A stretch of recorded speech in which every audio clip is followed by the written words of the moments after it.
नमस्कार मंडळी, मी तुमचा लाडका मित्र वरद विजय चव्हाण आणि मी तुम्हा सर्वांचं माझ्या युट्यूब चॅनलमध्ये स्वागत करत आहे. मंडळी, गेली 1.5-2 वर्ष माझ्या आयुष्याचा जरा कठीण काळ सुरू असताना मला कळत नव्हतं की आता हा दिवस ढकलायचे कसे, हे की दिवस संपायचे नाही. घरी बसून आपण नुसते आहोत. युट्यूबमध्ये दिवसाचे 3-4 तास जायचे, पण त्यानंतर इराला सांभाळणं, सॉर्ट ऑफ ते हाऊस हजबंड झाल्यासारखं फिलिंग यायचे. म्हणजे हाऊस हजबंड काही वाईट नाही आहे, जे कोणी असतील ते, पण अशा वेळेला आपण करायचं काय, नुसतं याच्या व्यतिरिक्त तर कसे हे दिवस ढकलायचे असं मी विचार करत असताना अचानक माझ्या मनात आलं वयाच्या 37व्या वर्षी की आता आपण वाचन सुरू करायला हवं.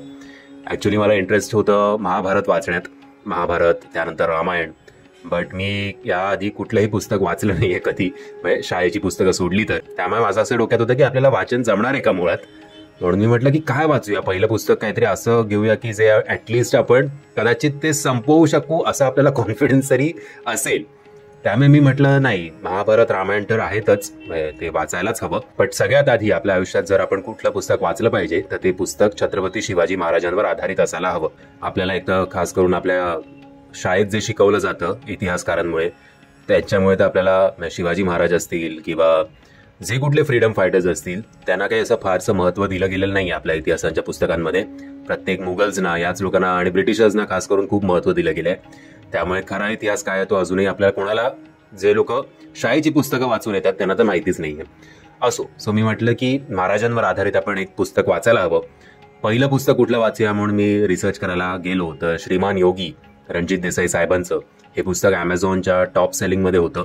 अजूनही बरीचशी पुस्तकं आहेत महाराजांवर जी 200-300 पानांची आहेत, बट हे असं म्हटलं जात होतं की हे प्रॉपर बायोग्राफी आहे शिवाजी महाराजांवर आधारित असलेली, ज्याचं अप्रॉक्सिमेटली 1200-1500 पानं आहेत.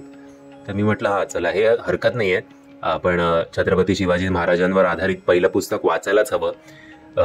जेव्हा त्या पानांची नंबर्स बघितले मी की 1100, 1200, 1500 पानं, तेव्हा नाही म्हटलं तरी जरा पोटात गोळा आला होता की पैसे फुकट जातील जर आपण हे पूर्ण नाही केलं तर. पण कसं आहे की आपल्याला काही टायमिंगचं हे नव्हतं, आपण महिन्याभरात संपवायला हवं किंवा वर्षभरात संपवायला हवं असं नाही. तुम्हाला जसं प्रत्येकाच्या वेळेनुसार तुम्ही संपवू शकता ही सगळी पुस्तकं. आता प्राइस वाईज बघायला गेलं तर मी तुम्हाला रेकमेंड करेन की ॲमेझॉनवरनंच घ्या. त्याची लिंक मी तुम्हाला खाली डिस्क्रिप्शन बॉक्समध्ये देतोय.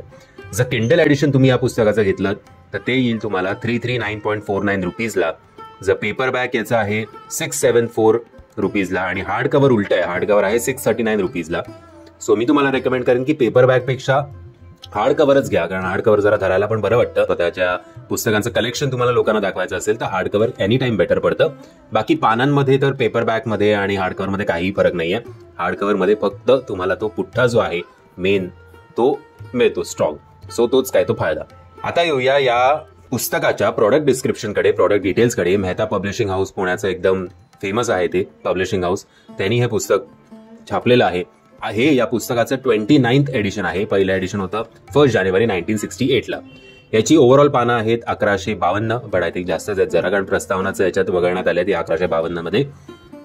कस्टमर सजेस्टेड एज की ज्या मुलांनी हे पुस्तक वाचलं पाहिजे ते 12+ आहे. या पुस्तकाचं वजन आहे 1 किलो 130 ग्राम आणि डायमेन्शन्स आहे 20x14x4. बेस्ट सेलिंग रँक मध्ये या पुस्तकाचा रँक आहे 5010 आणि याचा रँक आहे 216वा हिस्टॉरिकल फिक्शन बुक्स मध्ये. कस्टमर रेटिंग या पुस्तकाचे अमेझॉनवर आहे जवळजवळ 3202. आता बघा, हे पुस्तक जेव्हा आलं होतं तेव्हाच मी म्हटलं होतं अरे देवा, आपण कुठला पंगा तर नाही घेतला ना, एवढं जड पुस्तक वाचायला आपल्याला जमणार आहे की नाही. पण त्या पुस्तकाच्या कव्हरमध्येच आणि त्या महाराजांचं जे चित्र आहे ना ते इतकं जिवंत वाटतं की ते अट्रॅक्ट होत होतं. म्हणजे मला असं स्वप्नात पण यायचं की बाबा हे पुस्तक उद्या आपण हे एवढा चॅप्टर तरी वाचायलाच हवा. ही या पुस्तकाची बॅक साईड आहे.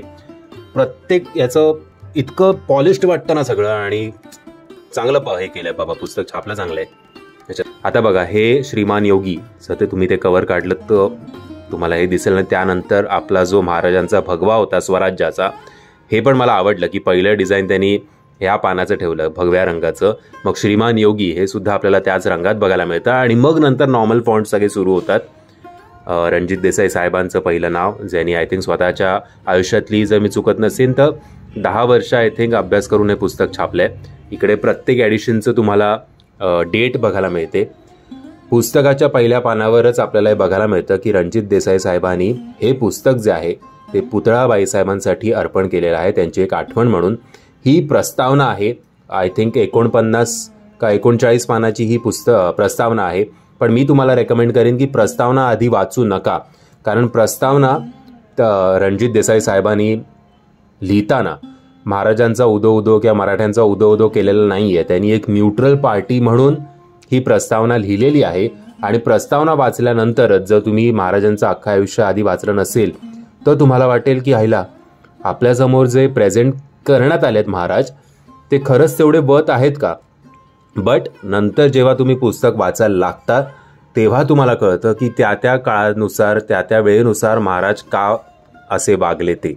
त्यामुळे मी तुम्हाला रेकमेंड करीन की आधी प्रस्तावना वाचू नका. मला माहिती आहे प्रस्तावना आधीच वाचायची असते, बट अख्खं पुस्तक वाचल्यानंतर ही प्रस्तावना वाचा आणि त्यानंतर रणजित देसाई साहेबांनी हा थर्ड पॉइंट ऑफ व्ह्यू का मांडला असेल याची जाणीव तुम्हाला होईल.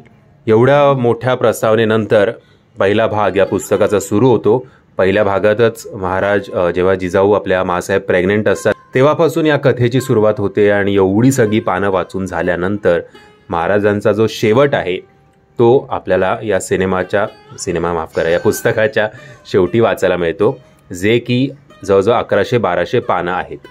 आता पुस्तक अख्खं वाचून झाल्यानंतर जर तुम्हाला चॅप्टर वाईज बघायचं असेल की अरे नाही आपल्याला तो नेताजी पालकरांना जेव्हा ते कन्वर्ट झाले होते तो चॅप्टर वाचायचा आहे, तर त्याचं प्रॉपर डिव्हिजन आपल्याला बघायला मिळतं.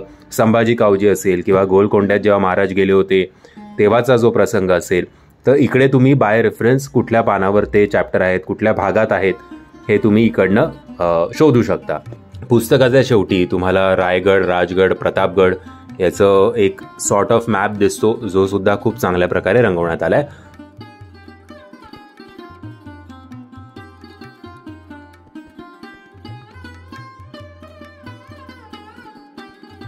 सो मी हे पुस्तक वाचलं, आय थिंक मी 3 आठवड्यात हे पुस्तक वाचलं. आणि जेव्हा मी पुस्तक वाचायला सुरुवात केली त्यानंतर इतकी सोपी भाषा आहे ना रणजित देसाई साहेबांची की आपण व्हिज्युअलाइज करायला लागतो ते वाचता वाचता, आणि मग आपल्याला वेळेचं भान राहत नाही. आपल्याला असं वाटतं की नाही आता पुढचा भाग वाचायला हवा, आता पुढचा भाग वाचायला हवा. हे विचार करा, माझा आत्ताचं मराठी असं काही फार शुद्ध मराठी नाहीये, पण तरी सुद्धा मला ही भाषा, या पुस्तकाची भाषा समजायला फार कठीण गेलं नाही. काही काही शब्द होते जे मला गुगल करावे लागत होते, पण ते ठीक आहे, ते त्या काळाचे शब्द. आणि जेव्हा हे पुस्तक खरं लिहिलं गेलं होतं तेव्हाचं आणि आत्ताचं मराठी याच्यात पण जमीन आसमानाचा फरक आहे. त्यामुळे जरा आपल्याला कदाचित थोडा त्रास होऊ शकतो, बट एकदा तुम्ही त्या भाषेशी तुम्हाला कनेक्ट झालात ना की, कारण हे पुस्तक छापलं गेलं होतं आय थिंक 1 जानेवारी 1968ला. सो तशी पण तेव्हाची भाषा आणि आत्ताची भाषा याच्यात खूप फरक आहे. पुस्तकात जर सगळ्यात जास्त जर मला कुठलं कॉन्व्हर्सेशन आवडलं असेल तर ते म्हणजे आय थिंक जेव्हा महाराज छत्रपती झाले तेव्हा राज्याभिषेकानंतर महाराजांचा, आणि मग राज्याभिषेकानंतर 13व्या दिवशीच आय थिंक मासाहेब गेल्या. तो मासाहेब गेल्यानंतर ज्या मासाहेबांनी अख्ख्या घराला बांधून ठेवलं होतं ते घर कुठेतरी विस्कळीत झालं. आणि जेव्हा सोयराबाई यांच्या हाती सगळी धुरा गेली तेव्हा महाराजांना जेवढे ते प्रॉम्प्ट मैदानावर किंवा वेगवेगळ्या मोहिमा आखण्यात होते तेवढं त्यांना ते घर बांधणं जमलं नाही अनफॉर्च्युनेटली.